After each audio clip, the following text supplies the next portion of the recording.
बार मिलने के बाद क्यों ये डिले हो रहा है? कांग्रेस में तो आपसी लड़ाई की बात है, आप में बीजेपी के विधायकों से लोग नाराज हैं, मंत्रियों से, लेकिन जो डिले हो रहा है, ये जो काम हो रहा है, ये 10 दिन पहले हो सकता था। मैं अभी भोपाल में था कल तक, मुझे ये बताया गया कि 2 दिन के चुनाव समिति के स्क्रीनिंग कमेटी के बैठक के बाद जो लिस्ट होगी, वो लिस्ट लेके मुख्यमंत्री और बाकी पदाधिकारी दिल्ली जाएंगे, हाईकमान एक फॉर्मेलिटी करेगी। लेकिन इसके पीछे हकीकत कुछ और है।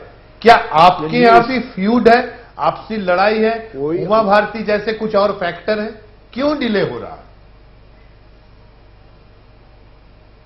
देखो भाई, सुनो प्रज्ञान जी, ये जो प्रोसेस है इसमें कहीं डिले नहीं हुआ है। मैं आपको समझाता हूं, आप ध्यान से मेरी बात सुनिए। कोई डिले नहीं है। 1 नवंबर से नॉमिनेशन शुरू होंगे और 9 तक नॉमिनेशन होंगे। आज चुनाव समिति मध्य प्रदेश की बैठक हो गई। उस बैठक में जो नाम तय हुए हैं, जो पैनल बने होंगे, वो दिल्ली जाएंगे। कल और परसों दिल्ली में बैठक है और दिल्ली की बैठक के बाद ये इसकी घोषणा हो जाएगी। बस अब इसमें से कुछ और वहां पूछताछ होगी तो उसका जवाब दे दिया जाएगा। हमारे प्रदेश अध्यक्ष, मुख्यमंत्री और संगठन मंत्री तीनों लोग मिलकर ये नाम लेके जाएंगे। ये अनंत कुमार जी चूंकि दोनों दिन बैठक में मौजूद थे, तो वो साथ रहेंगे और ये बात खत्म हो जाएगी। और मैंने पिछले बार भी हमारे आपके मित्र को, एंकर महोदय को, अमित भाई को बताया था कि पिछले बार भी नॉमिनेशन हो रहे थे, उसी बीच में घोषणाएं हुई थी। इसके पहले भी वही प्रोसेस है। देखिए, पॉलिटिकल पार्टी को अपनी विजय सुनिश्चित करने के लिए काफी सोचना समझना पड़ता है भाई साहब। अब आपके लिए तो मजेदार बात है कि आपको न्यूज मिल गई। कैलाश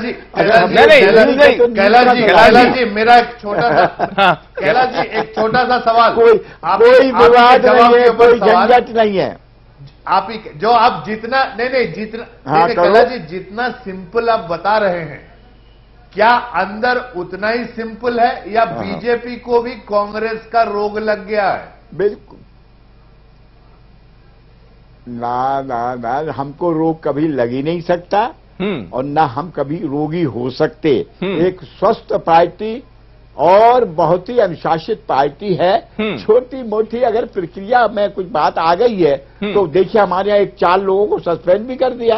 या तो देर नहीं होती भाई साहब। बिल्कुल कोई चिंता मत करिए। नहीं, कार्रवाई बिल्कुल चिंता मत करिए। बहुत अच्छे ढंग से हो जाएगा। नहीं, लेकिन एक सामान्य तौर पर कैलाश जी, बिल्कुल अच्छे ढंग से होगा जी, कहीं कोई दिक्कत नहीं है जी। कैलाश जी, हाँ बोलिए ना भैया, बोलो। जी कैलाश जी, मेरा सवाल यही था आपसे, फिर मैं प्रमोद गोगालिया जी का रुख करूंगा। फिर इस हिसाब से तो प्रमोद गोगालिया जी भी जो बात कह रहे हैं, तो इसको आप मानेंगे कि कांग्रेस भी बढ़िया है इस तैयारी के मामले में, कि वो भी बड़े आराम से घोषित कर रहे हैं, यानी वो बड़े अच्छे रास्ते पर चल रहे हैं, आराम से वो भी घोषित कर रहे हैं? देखिए, हमारे प्रदेश की चुनाव समिति कल और आज बैठी है ना, 2 दिन हो गए। अब केंद्र की चुनाव समिति बैठेगी। ये प्रोसेस है, ये प्रक्रिया है। इस प्रक्रिया के बाद निकलकर नाम की घोषणा होना शुरू हो जाएगी। बस, और कोई बात ही नहीं है। अच्छा देखिए, किसी के जैसे मान लीजिए या किसी के असंतोष से बहुत बड़ा फर्क नहीं पड़ता। चलिए, मैं वो चीज आपसे बाद में पूछूंगा। कोई असंतोष से बहुत फर्क नहीं पड़ता है विरोध से।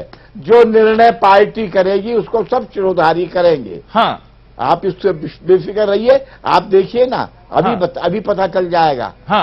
नहीं, लेकिन ये भी चलिए कि एक पहलू आपने भी देखा कि कैसे अनुशासित कार्यकर्ता हुआ करते थे, और आपने सस्पेंशन और कितने होना है, कितने लोगों को निलंबित किया जाएगा? भाई मैं तो बहुत निश्चिंत हूँ जी। भारतीय जनता पार्टी बहुत अच्छे ढंग से अपने प्रत्याशी चयन का काम कर रही है जी। इसके बाद चयन होगा, नॉमिनेशन शुरू हो जाएंगे, 9 तक नॉमिनेशन पूरे हो जाएंगे, 10 को स्क्रूटनी हो जाएगी, 11 को नाम वापिस हो जाएंगे और चुनाव प्रचार में लगकर हम बहुत ओवरवेलमिंग मेजॉरिटी प्राप्त करेंगे। जी चलिए, मैं प्रमोद गोगालिया का रुख कर लूं। काफी देर से सवाल नहीं पूछा मैंने Pramod Gogalia. There is nothing.